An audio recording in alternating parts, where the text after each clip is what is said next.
Basic chapter है। Calculus की नींव है फंक्शन। जैसे मकान बनता है तो नींव रखी जाती है, नींव पे ही पूरा मकान टिका हुआ होता है, वैसे ही पूरी कैलकुलस इस चैप्टर पे टिकी हुई है जिसको हम फंक्शंस बोलते हैं। आज हम फंक्शंस पे पहला सेशन लेंगे। बेहद इंटरेस्टिंग, वेरी इंपॉर्टेंट चैप्टर। अगर अपने को कैलकुलस पे स्ट्रॉन्ग होल्ड बनाना है, फंक्शन को मजबूत करना पड़ेगा और मैं इसमें कोई कोताही नहीं बरतूंगा। फंक्शंस को अपन बेसिक से लेकर के एडवांस लेवल तक सारे कॉन्सेप्ट्स हम कवर करेंगे, ठीक है। सिंपल कॉन्सेप्ट करके हम तुमको रटा देंगे, तेरे मेरे बीच कोई आएगा तो हटा देंगे, एक एक कॉन्सेप्ट तुमको चटा देंगे, भाव खा ले जितना खाना है, क्वेश्चन देके फंसा लेंगे, अबे थोड़ा हंस भी ले, नहीं तो टिकलिंग करके हंसा देंगे। तो वैसे हैं आप लोग। आई होप आप सब लोग अच्छे होंगे और मैं भी हूं एकदम अंदाज। तो चलिए फंक्शंस की शुरुआत करते हैं। क्या लिख दिया मैंने? ये मैथ्स का ताज, मैथ्स का ताज है कैलकुलस, और कैलकुलस का जहाज है फंक्शंस। मतलब कैलकुलस की नैया पार करनी है, फंक्शंस पे बैठ के की जा सकती है। मैथ्स का ताज मतलब कैलकुलस मैथमेटिक्स का एक शानदार पोर्शन है, और उस शानदार पोर्शन का जो जहाज है वो फंक्शंस है। फंक्शंस पे बैठ के ही पूरी कैलकुलस आप पार कर सकते हो। कैलकुलस को आपको स्ट्रॉन्ग करना है मेरे दोस्त, फंक्शंस पे आपको स्ट्रॉन्ग होल्ड बनाना होगा। क्या मजेदार चैप्टर है। हमारे सिलेबस में फंक्शंस हैं सिर्फ एक वेरिएबल वाले, फंक्शंस इन सिंगल वेरिएबल। बात समझ में आ रही क्या? हमारे सिलेबस में फंक्शंस हैं, functions in one variable. Functions दोस्तों एक से ज्यादा वेरिएबल्स में भी होते हैं, फंक्शन 2 वेरिएबल, 3 वेरिएबल, 4 वेरिएबल्स में भी हो सकते हैं, मगर हम इस लेक्चर सीरीज में बात करने वाले हैं सिर्फ वन वेरिएबल के फंक्शंस की। इनफैक्ट आपको बताऊं, हमारे सिलेबस में जो कैलकुलस है वो सिंगल वेरिएबल कैलकुलस है ना, calculus in one variable, calculus in one variable. एक से ज्यादा वेरिएबल वाली कैलकुलस जो है ना, जैसे 2 वेरिएबल वाली कैलकुलस को 2 वेरिएबल कैलकुलस बोलते हैं, 3 वेरिएबल वाली कैलकुलस को 3 वेरिएबल कैलकुलस बोलते हैं, मल्टी वेरिएबल कैलकुलस होते हैं। अगर आप किसी अच्छे कॉलेज में चले गए, किसी शानदार कॉलेज में चले गए, तो वहां पे आप पढ़ेंगे एक से ज्यादा वेरिएबल वाली calculus, 2 variable, 3 variable, 4 variable, multi variable calculus पढ़ने का आनंद आप वहां पे उठाएंगे। और क्या मजा आता है मल्टी वेरिएबल कैलकुलस में, डबल इंटीग्रेशन करना पड़ता है, ट्रिपल इंटीग्रेशन करना पड़ता है, क्या गजब का मजा आता है ना। मतलब मल्टी वेरिएबल कैलकुलस में चीजें 3 डायमेंशन में जब कैलकुलस का इस्तेमाल करते हैं, गजब की फील आती है दोस्तों। बड़ा इंटरेस्टिंग चैप्टर है फंक्शंस। इनफैक्ट पूरी ही कैलकुलस जो है ना वो इंटरेस्टिंग है, ठीक है ना। कैलकुलस का जब निर्माण हुआ, देखिए कैलकुलस के बारे में मैं आपको कुछ चीजें बता दूं, फंक्शंस की शुरुआत तो करूंगा ही, पहले एक बार आपको कैलकुलस का आइडिया दे दूं, है ना। हम जो है ना कैलकुलस को यूं समझते हैं, कैलकुलस जो है ना उसके दो पार्ट है ना। एक तो है डिफरेंशियल कैलकुलस, है ना, डिफरेंशियल कैलकुलस, एक है डिफरेंशियल कैलकुलस। तेरे मेरे बीच कोई आएगा तो हटा देंगे, एक एक कॉन्सेप्ट सिंपल करके चटा देंगे, इधर देख लो चुपचाप, ठीक है ना। डिफरेंशियल कैलकुलस, है ना। और एक पार्ट है इंटीग्रल कैलकुलस। क्या समझे? इंटीग्रल कैलकुलस दोस्तों, जो डिफरेंशियल कैलकुलस है इसमें डिफरेंशिएशन का इस्तेमाल कैसे करते हैं ये पढ़ते हैं हम लोग। इंटीग्रल कैलकुलस में इंटीग्रेशन और इंटीग्रेशन का क्या इस्तेमाल है, इंटीग्रेशन के यूज क्या है, ये बातें सीखी जाती हैं, ठीक है ना। तो कैलकुलस के दो पोर्शन हैं, डिफरेंशियल कैलकुलस और इंटीग्रल कैलकुलस। अगर अपनी डिफरेंशियल कैलकुलस पे अच्छी पकड़ बन जाती है ना, तो समझ लो आधा पोर्शन अपना कंप्लीट है, और बेसिक्स तो सारे कवर हो गए। फिर बना लेंगे इंटीग्रल कैलकुलस पे कमांड, बन गई हमारी डिफरेंशियल और इंटीग्रल कैलकुलस पे कमांड, एकदम काम हो जाएगा फिट। तो डिफरेंशियल कैलकुलस में बेसिक चैप्टर है फंक्शन, इसको पढ़ लेंगे। फिर डिफरेंशियल कैलकुलस का वन बाय वन करते हुए लिमिट्स पढ़ेंगे, कॉन्टिन्यूटी, डिफरेंशिएबिलिटी, वाह क्या मजा आएगा। डिफरेंशिएशन सीखेंगे, एप्लीकेशन ऑफ डेरिवेटिव, मजा आ जाएगा। फंक्शन नाम के जहाज पे बैठ के एकदम डुबकी लगा देंगे, पूरी कैलकुलस में से यूं करके तैरते हुए निकल जाएंगे, ठीक है। कैलकुलस की जो हिस्ट्री है वो भी बेहद इंटरेस्टिंग है, क्या मजेदार खूबसूरत सुगंधित हिस्ट्री है। न्यूटन बाबा ने फिजिक्स की कुछ प्रॉब्लम्स को सोल्व करने के लिए कैलकुलस का निर्माण किया था, ऐसा बताते हैं। कुछ लोग कहते हैं कि न्यूटन और लेबनीज दोनों ने ही कैलकुलस बनाई थी, है ना, इंडिपेंडेंटली। न्यूटन अपनी कैलकुलस बना रहा था, लेबनीज नाम का मैथमेटिशियन अपनी कैलकुलस बना रहा था, दोनों ने डेवलप की थी। कैलकुलस में काफी कंट्रीब्यूशन हमारे इंडिया का भी है, ऐसा नहीं हो सकता कि मतलब हम लोग कंट्रीब्यूट ना करें यार, कभी हुआ है क्या ऐसा? तो कैलकुलस जो है ना, आज जो मॉडर्न थ्योरी ऑफ कैलकुलस है, इसमें न्यूटन का एक अच्छा खासा रोल है, लेबनीज का अच्छा खासा रोल है। उसके बाद तो काफी सारे मैथमेटिशियन आए जिन्होंने अलग अलग एरिया में कंट्रीब्यूट किया, हम इंडियंस ने भी कंट्रीब्यूट किया, ठीक है जी। शुरू करते हैं फंक्शंस को। तो क्या होता है भाई फंक्शन? हमने रिलेशंस ऑलरेडी पढ़ लिया है ना, हमने रिलेशंस ऑलरेडी पढ़ लिया है दोस्तों। जो रिलेशंस होते हैं वो दो सेट्स के बीच में होते हैं, मैंने आपको बात बताई थी, है ना। उसी प्रकार से जो फंक्शंस होते हैं वो भी दो सेट्स के बीच में डिफाइन होते हैं, है ना। आपको बताऊं, रिलेशंस जो है ना, रिलेशंस में से ही स्पेशल टाइप के कुछ रिलेशंस होते हैं जिनको हम फंक्शंस बोलते हैं, ये बात हमें समझनी सबसे पहले तो, है ना। Some special type of relations, some special type of relations are called as functions. क्या स्पेशलिटी होती है मैं इसकी बात करूंगा। सिंपल कॉन्सेप्ट बना के रटा देंगे, के कॉन्सेप्ट को चटा देंगे, तेरे मेरे बीच कोई आएगा तो हटा देंगे, अरे थोड़ा हंस ले बाबा, नहीं तो टिकलिंग करके हंसा देंगे। समझ में आ रही कि नहीं? कीप स्माइलिंग और पढ़ते रहो मजे से। Some special type of relations are called functions. क्या स्पेशलिटी होती है देखिए जरा। एक सेट ले लिया मैंने, इसके एलिमेंट्स हैं ए बी सी, सेट ए। दूसरा सेट ले लिया मैंने, सेट बी, इसके एलिमेंट्स हैं 1 2 3 4। सेट ए से सेट बी एक फंक्शन डिफाइन किया गया है, एक रिलेशन है, ये फंक्शन भी है, ठीक है ना, खास टाइप का रिलेशन है, ठीक है। तो एक फंक्शन डिफाइन किया गया है। तो दोस्तों इस सिंबल का इस्तेमाल करते हैं, फंक्शन इज सच दैट, है ना, कैसे रीड करते हैं इस बात को, है ना, रिलेशन में भी बताया था मैंने, है ना, function is such that it is defined from A to B. ये जो सिंबल है, इस सिंबल पे पूरी क्लैरिटी होनी चाहिए, सिंबल का मीनिंग जो है सबको समझ में आना चाहिए। सिंबल का मीनिंग है function f is such that it is defined from A to B, है ना। तो फंक्शन की क्या खास बात होती है कि जो सेट ए होता है हमारा, सेट ए का हर एलिमेंट की मैपिंग होनी जरूरी है। देखो आप, सेट ए के हर एलिमेंट की मैपिंग होनी जरूरी है, कोई भी एलिमेंट खाली नहीं होना चाहिए। Each element of set A must have some image in set B, ठीक है ना। सेट ए के हर एलिमेंट की कोई ना कोई इमेज सेट बी में होनी चाहिए, एक खास बात। और दूसरी खास बात, सेट ए का कोई भी एलिमेंट की मैपिंग एक से ज्यादा नहीं होनी चाहिए। जैसे यहाँ पे ऐसा नहीं होना चाहिए कि ए की दो मैपिंग है ना भाई, ना, हर एलिमेंट की एक मैपिंग होनी चाहिए। जैसे आप देख सकते हैं ए की मैपिंग सिर्फ 1 है, यहाँ पे बी की मैपिंग सिर्फ 2 है, सी की मैपिंग भी सिर्फ 2 है, यहाँ पे यूनिक मैपिंग है। इस एलिमेंट की एक मैपिंग, इसकी एक, इसकी एक है, वो बी के साथ मैच कर गई, वो अलग बात है, मगर मैपिंग तो एक हुई ना। वो रिलेशन जो दो कंडीशन फॉलो करती हो, पहली कंडीशन सेट ए के हर एलिमेंट की मैपिंग होनी चाहिए, दूसरी कंडीशन मैपिंग यूनिक होनी चाहिए। ऐसी रिलेशन को दोस्तों हम फंक्शन बोलते हैं। ये रिलेशन तो है ही, खास किस्म की रिलेशन है जो दो खास बातों को फॉलो कर रही है, इसलिए हम इसको क्या बोल दिया, फंक्शन बोल दिया। समझ में आ रही कि नहीं आ रही है ना। This is a special type of relation which is a function, ठीक है ना। यहाँ पे नोट करने वाली दो बातें हैं, नोट करने वाली दो बातें हैं। एक बात तो ये है कि every element of set A, every element of set A, है ना, must have an image, must have an image in set B, है ना, एक इमेज होनी चाहिए, है ना, for f to be function. f को फंक्शन होने के लिए दो बातें होनी चाहिए, है ना। और दूसरी चीज क्या होनी चाहिए, वो, है ना, और दूसरी बात ये होनी चाहिए, all the elements of set A must have unique image in set B, ठीक है ना, elements of set A, elements of set A must have unique image, है ना, इमेज तो होनी चाहिए और यूनिक होनी चाहिए, है ना, unique image in set B, set B में यूनिक इमेज होनी चाहिए, करेक्ट है ना। ये दो कंडीशन जरूरी हैं, ये दो कंडीशन जरूरी हैं for f to be function, ठीक है ना, for f to be function. F को फंक्शन होने के लिए सेट ए से बी में ये दो कंडीशंस होनी हमारी जरूरी है। समझ में आ रही कि नहीं बात। तो दोस्तों अगर मुझे फंक्शन की डेफिनेशन लिखनी हो, फंक्शन की डेफिनेशन लिखनी हो तो क्या डेफिनेशन लिखेंगे, देखिए डेफिनेशन अगर लिखनी हो फंक्शन की तो डेफिनेशन लिखूंगा मैं अभी, है ना, डेफिनेशन ऑफ अ फंक्शन, है ना। एक फंक्शन की क्या डेफिनेशन होनी चाहिए, एक फंक्शन की क्या डेफिनेशन होनी चाहिए, अभी यहाँ पे मैं लिखूंगा, ठीक है जी। यहाँ पे देखिए जरा, डायग्राम मैंने बनाया हुआ है, मजा आएगा इस डायग्राम में आपको, क्या मजा आएगा। यहाँ पे सबसे पहला पॉइंट लिखा हुआ है, relation shows a relationship between two values, मगर a function is a relation where each input has only one output. यहाँ पे देखो, रिलेशन तो कोई भी रिलेशनशिप हो सकती है, मगर फंक्शन जो है वो एक ऐसी रिलेशन होती है जिसमें, यहाँ पे दो शब्द हाईलाइट करना जरूरी है। तो ईच इनपुट मतलब हर इनपुट के करस्पॉन्डिंग सिर्फ एक आउटपुट होना चाहिए, हर इनपुट के करस्पॉन्डिंग आउटपुट होना चाहिए और एक आउटपुट होना चाहिए ना। इनपुट हम इस सेट के एलिमेंट्स को बोलते हैं, आउटपुट इस सेट के एलिमेंट को बोलते हैं ना। यहाँ पे आप देख सकते हो, ये डायग्राम में ये देखिए, ये एक फंक्शन है ना, यहाँ सेट ए से बी, ये सेट ए से बी फंक्शन डिफाइन किया गया है ना। ये भी एक फंक्शन है, ये भी एक फंक्शन है। आप देखिए यहाँ पे देखो, सारे एलिमेंट की मैपिंग हो रखी है और यूनिक मैपिंग हो रखी है। यहाँ पे भी सारे एलिमेंट्स की मैपिंग हो रखी है और आप देखिए यूनिक मैपिंग हो रखी है। यहाँ पे देखिए आप, यूनिक मैपिंग हो रखी है, ठीक है ना। ये दोनों फंक्शंस हैं, इन दोनों केसेस में रिलेशंस को देखोगे, ये दोनों फंक्शंस हैं और ये फंक्शंस नहीं है ये वाले दोनों।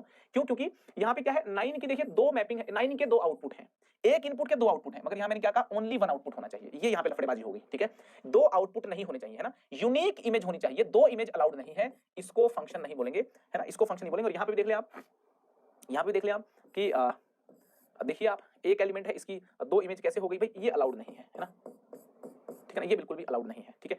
तो दोस्तों ये यहाँ पे फंक्शंस नहीं है इन दोनों केसेस में, इनको रिलेशन जरूर बोला जाएगा, इनको रिलेशन जरूर बोला जाएगा, ठीक है, और है ना, इनको रिलेशन जरूर बोला जाएगा, मगर फंक्शन यहाँ पे नहीं बोलेंगे। फंक्शन इन दोनों केसेस में जो डायग्राम बनाए हुए हैं फंक्शन है, ठीक है। तो फंक्शन के लिए हम ये बोलेंगे कि अ मैपिंग, ध्यान से सुना, a mapping from set A to set B, set A से सेट बी में एक मैपिंग है, is set to be a function, is set to be a function if each and every element if each and every element if each and every element of set A if each and every element of set A must have a unique image in set B must have a unique image in set B must have a unique image in set B। यहाँ पे आपको बता दूं जो important terms है highlight करने के लिए, एक तो ये है each and every element और दूसरा है यूनिक, ठीक है ना। इसको आप ध्यान से देख लो, इन दो की टर्म्स पे फोकस कर लिया तो खेल खत्म हो जाएगा, ठीक है ना। एक मैपिंग को हम फंक्शन तब बोलेंगे जब सेट ए का हर एलिमेंट मैप हो, और दूसरी बात वो यूनिकली मैप हो, है ना। यहाँ पे देखिए, यहाँ पे यूनिकली मैपिंग हो रखी है, यहाँ पे मैपिंग यूनिकली नहीं है, ये दो के साथ है, एक की दो के साथ, वन टू मैनी मैपिंग हो रखी है। वन टू मैनी नहीं चलेगी भाई, है ना, वन टू मैनी मैपिंग नहीं चलेगी यहाँ पे, है ना। यूनिक होनी चाहिए मैपिंग, है ना, मतलब एक की एक के साथ, देखो एक की एक के साथ, एक की एक के साथ, है ना, एक की एक के साथ, एक की एक के साथ चलेगी। समझ में आ रही कि नहीं आ रही बात, है ना। आई होप ये बात आपको क्लियर होगी, ठीक है। तो इन केसेस में ये क्या है, ये फंक्शंस है ना। यहाँ पे देखो सेट ए से बी में ये दोनों केसेस जो है फंक्शन है ना। और यहाँ पे ये दोनों जो केसेस हैं ये फंक्शंस नहीं है भाई, है ना, ये कतई फंक्शंस नहीं है, दे आर नॉट फंक्शंस। ये रिलेशंस है ना, ये रिलेशंस है ना, फंक्शंस नहीं है। इस बात को गौर से देखें, है ना, ये फंक्शन नहीं है, ये फंक्शन नहीं है ना, क्योंकि यहाँ पे एक एलिमेंट की मैपिंग यूनिक नहीं है, दो के साथ मैप हो रखा है। मुझे लगता है एकदम क्लियर होगा, पिक्चर एकदम क्लियर होगी, ठीक है, राइट है। चलिए बहुत ही बढ़िया, है ना। फंक्शन के लिए दो बातों का ध्यान रखना है अपने को, मैंने यहाँ पे लिख दी थी, ठीक है, और वापस से पूरी डेफिनेशन मैंने यहाँ पे लिख दी है, करेक्ट है ना सर। चलिए बहुत ही बढ़िया, कुछ कुछ चीजें देखिए, आज सारी बारीक बातें जो है कवर करेंगे हम, है ना। देखो एक फंक्शन डिफाइन है, मान लो सेट ए से सेट बी में, है ना। देखो ध्यान से, एक फंक्शन डिफाइन है सेट ए से सेट बी में, ठीक है। सेट ए के जो एलिमेंट्स हैं इनको क्या बोलते हैं, इनपुट्स बोलते हैं, ठीक है। जैसे यहाँ पे लिख दिया मैंने 1 2 3, यहाँ पे 1 4 9 16, ठीक है। मान लो कुछ ऐसी मैपिंग है, 1 की मैपिंग 1 से, 2 की मैपिंग 4 से, 9 की मैपिंग 3 की मैपिंग 9 से, ठीक है। तो ये क्लियर होना चाहिए कि जो एलिमेंट्स ऑफ सेट ए है ना, एलिमेंट्स ऑफ सेट ए, है ना, elements of set A, elements of set ए, इनको बोलते हैं इनपुट्स भी बोल देते हैं और प्री इमेजेस भी बोल देते हैं, है ना, आर नोन एज इनपुट्स भी बोल सकते हो आप, है ना। ये क्या है, इनपुट्स, या फिर बोल सकते हैं प्री इमेजेस, ठीक है। एक बात ये समझनी है आपको, दूसरी बात ये समझनी है कि जो आपके ये जो इनपुट्स है ना, इनके करस्पॉन्डिंग देखिए आप, ये क्या है, ये आपके आउटपुट्स हैं। समझ में आ रही कि नहीं आ रही। यहाँ पे देखिए जो 1 है ना, 1 1 2 3 ये क्या है, इनपुट्स हैं। 1 2 3 ये हमारे हैं इनपुट्स या फिर प्री इमेजेस, है ना। ये क्या है, इनपुट्स या फिर प्री इमेजेस। और ये जो है ना 1 4 और 9 ये आउटपुट हो गए, ये क्या हो गए, आउटपुट हो गए, ठीक है। 1 4 और 9 इनको बोलते हैं आउटपुट, क्या बोलते हैं, आउटपुट्स हैं ये, आउटपुट्स या फिर इमेजेस, ये क्या हो गए, ये आउटपुट्स हो गए। समझ में आ रही कि नहीं आ रही। वन फंक्शन एक मशीन की तरह है, फंक्शन जो है ना मशीन की तरह भाई, छोटी छोटी जो मशीन होती है ना, मैथ्स की मशीन, वो ये ऐसी होती है इनपुट आउटपुट। जैसे आपने देखा होगा ना, आपके आसपास बहुत सारी मशीन है, जैसे लाइट लगी हुई यहाँ पे मशीन है, कंप्यूटर सिस्टम मशीन है, ये जो बोर्ड में दिख रहा हूँ ये भी देखिए मशीन है ना। सामने देखिए आपके बटन लगे हुए हैं, लाइट चल रही है, एसी चल रहा है, ये क्या है, मशीन्स हैं सारी की सारी। मशीनों का क्या काम होता है मैं बताऊं दोस्तों, देखो मशीन क्या काम करती है, गाड़ी है जैसे, गाड़ी भी एक मशीन है। गाड़ी क्या करती है, डीजल या पेट्रोल लेती है ना। डीजल गाड़ी ने ले लिया और आपको क्या करके दिया, आपको मैकेनिकल वर्क करके दिया, है ना। आप एक जगह से दूसरी जगह चले गए, आपका काम करके दिया कि नहीं दिया, आपको क्या करके दिया, आपको वर्क करके दिया, ठीक है।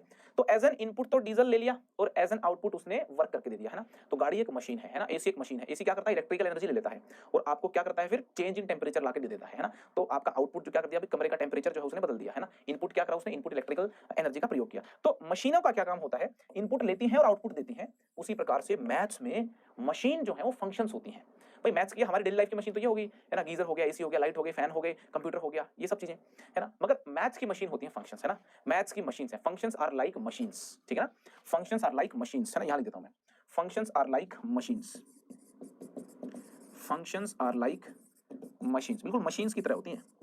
इनपुट लेना और आउटपुट जो है वो देना। क्या बोलते, समझ में आ गई बात। चलिए बात समझ में आ गई क्या, ए शर्मा गई क्या, शर्माना नहीं है, घबराना भी नहीं है, ठीक है जी, क्लियर हो गई बात। अब आगे बढ़ते हैं, ध्यान से देखना बात को। जो हमारी ये है ना परी इमेज से बनने वाला जो सेट होता है उसको बोलते हैं domain of function. Domain of function क्या है, डोमेन जो है ना, डोमेन ऑफ फंक्शन है एक set of all preimages. जी हाँ, डोमेन ऑफ फंक्शन क्या है, set of all preimages. और डोमेन ऑफ फंक्शन जो है दिस इज डिनोटेड बाय ऐसे डिनोट करते हैं df ऐसे करके। तो ये हमारा f फंक्शन है, ये हमारा f फंक्शन है a से b। तो f फंक्शन की डोमेन क्या हो गई, f फंक्शन की डोमेन हो गई 1 2 3, ये वाला सेट हो गया। f फंक्शन की डोमेन जो है वो ये वाला सेट हो जाएगा। समझ में आ रही कि नहीं आ रही, फंक्शन की डोमेन समझ में आ गई ना। ये जो परी इमेजेस है ना, परी इमेजेस, इनसे बनने वाला पूरा सेट, पूरे सेट को बोला जाता है डोमेन। ये यहाँ पे समझने वाली बात है, जो पूरा सेट है ना, इस पूरे सेट को डोमेन बोला जाता है। अब एक पॉइंट समझते हैं, range of function. Range of function जो है ना, रेंज क्या होती है फंक्शन की, रेंज ऑफ फंक्शन जो है वो भी एक सेट होता है। किसका, डोमेन जो है परी इमेजेस का सेट है, रेंज जो है that is set of all images, set of all images, है ना। रेंज को लिखते हैं ऐसे, रेंज ऑफ फंक्शन, इमेजेस का सेट। इमेजेस कौन है, 1 4 और 9 ये इमेजेस हैं। 1 2 3 ये क्या है, परी इमेजेस हैं। समझ में आ रही बात आपको, 1 4 9, है ना, ये क्या हो गई हमारी, ये हो गई इमेजेस। तो फंक्शन की डोमेन और रेंज समझ में आई ना। फंक्शन की जो डोमेन है वो एक पूरा सेट होती है ना। फंक्शन की जो रेंज है वो भी एक सेट होती है। रेंज जो है वो इमेजेस का सेट है और डोमेन जो है प्री इमेजेस का सेट है ना। Range of function is denoted by this is denoted by ऐसे आर ऑफ एफ ऐसे लिख दिया है ना, रेंज ऑफ फंक्शन। ठीक है, एक और टर्म होती है बड़ी मजेदार, डोमेन रेंज समझ में आ गई ना। डोमेन क्या है, इनपुट्स मतलब प्री इमेजेस का सेट, रेंज क्या है, आउटपुट्स मतलब इमेजेस का सेट। एक और खास टर्म होती है दोस्तों, को डोमेन ऑफ फंक्शन। क्या होती है, को डोमेन ऑफ फंक्शन, को डोमेन ऑफ फंक्शन। फंक्शन की जो कोडोमेन होती है वो होती है कंप्लीट सेट बी। ये जो बी सेट है कंप्लीट, इसको बोलते हैं कोडोमेन ऑफ फंक्शन, है ना। कंप्लीट सेट बी, पूरा सेट बी जो है इसको बोला जाता है कोडोमेन। ठीक है ना, आपको दिमाग ही नहीं लगाना। कोडोमेन हमेशा एग्जामिनर देता है, हमेशा क्वेश्चन में गिवन होती है, आपको दिमाग नहीं लगाना होता कोडोमेन निकालने के लिए। कोडोमेन को रिप्रेजेंट कैसे करते हैं, रिप्रेजेंटेड बाय ऐसे को लिख के डी एफ लिख दिया, मतलब को डोमेन ऑफ फंक्शन, ऐसे ऐसे रिप्रेजेंट करते हैं। देखो आप, सी ओ डी एफ, को डोमेन ऑफ फंक्शन। ठीक है, तो को डोमेन जो है फंक्शन की वो कितनी हो गई, ये वाला सेट, पूरा सेट लिख दो उठा के आप, ये पूरा सेट कॉपी पेस्ट कर दो भाई, को डोमेन एकदम खटाक से कॉपी पेस्ट कर दो आप, मजा आ जाएगा आपको। ठीक है ना, तो ये सारे पॉइंटर अगर आपको समझ में आ गए तो आपको फंक्शन से रिलेटेड सारी इंपॉर्टेंट टर्म्स समझ में आ गई। फंक्शन को लेकर के क्या समझ में आ गई आपको, फंक्शंस को लेकर के आपको समझ में आ गई ऑल इंपॉर्टेंट टर्म्स, ये सारी इंपॉर्टेंट टर्म्स आपको समझ में आ गई। ठीक है ना, डोमेन क्या है, कोडोमेन क्या है और रेंज क्या है। ठीक है, एक बात यहाँ पे नोट करनी है, कोडोमेन तो बड़ा सेट होती है और रेंज जो होती है वो इसी का एक सबसेट होती है। रेंज कोडोमेन के बराबर भी हो सकती है, जैसे मान लो यहाँ पे 5 होता और इससे मैपिंग होती तो रेंज कोडोमेन बराबर भी हो जाती, क्योंकि रेंज में भी सारे एलिमेंट आ जाते, कोडोमेन में तो सारे होंगे ही। तो दोस्तों जो रेंज होती है ना, रेंज जो होती है वो कोडोमेन का सबसेट होगी या फिर रेंज कोडोमेन इक्वल होगी। रेंज कभी कोडोमेन से बड़ी तो हो नहीं सकती। ठीक है ना, ये यहाँ पे बात अपने को नोट करनी है। पॉइंट नंबर 6 में क्या नोट करना है कि जो रेंज है ना, रेंज ऑफ अ फंक्शन, एक फंक्शन की जो रेंज होगी वो सबसेट भी हो सकती है और इक्वल भी हो सकती है। किसका, कोडोमेन के बराबर। सबसेट किसका, कोडोमेन का। बराबर हो सकती है तो किसके, कोडोमेन के, कोडोमेन ऑफ अ फंक्शन। ये हमको समझनी है बात। जो रेंज है फंक्शन की that can be subset of codomain या फिर equal to the codomain. Clear है ना बात, है ना। देखिए यहाँ पे एकदम क्लैरिटी के साथ पता होना चाहिए। अगर मैं पूछूं कि इमेज ऑफ 1 कितनी है, 1, इमेज ऑफ 2 4, इमेज ऑफ 3 9, लिख देता हूं यहाँ पे। इमेज ऑफ 1 कितनी है, देखो देखो यहाँ पे इमेज ऑफ 1, इधर देखो, यहाँ पे मैं बना देता हूं परी इमेज, ये लिख दिया परी इमेज और यहाँ लिख दिया इमेज। तो 1 की जो इमेज है, देखो यहाँ पे मैं वो बनाता हूँ, 1 की इमेज कितनी है 1, 2 की इमेज कितनी है 4 और 3 की इमेज कितनी है 9। उसी तरीके से 1 की प्री इमेज कौन है 1, 4 की प्री इमेज 2 और 9 की प्री इमेज 3, है ना। ये तो कोई कंफ्यूजन नहीं है ना इसके अंदर तो। ठीक है, चलो बहुत ही बढ़िया एकदम अति सुंदर, अति शानदार, जबरदस्त, जिंदाबाद। अब देखो 9 की प्री इमेज 3 है, 16 की कोई प्री इमेज नहीं है, ये बात नोट करो, है ना 16 की कोई प्री इमेज नहीं है ना। 16 does not have any pre image, 16 does not have any pre image, कोई प्री इमेज नहीं है। क्लियर है सर, बिल्कुल क्लियर है, राइट। ठीक है ना, ये जो ए सेट के जो एलिमेंट्स हैं ये हमारे क्या है, इनपुट्स हैं। ठीक है ना, देखो कुछ छोटी छोटी बातें और बता रहा हूं। यहाँ पे मैं वापस डायग्राम बना लेता हूँ सेट ए और बी का। सेट ए में है 1 2 3, इधर है 1 4 कितना 9 16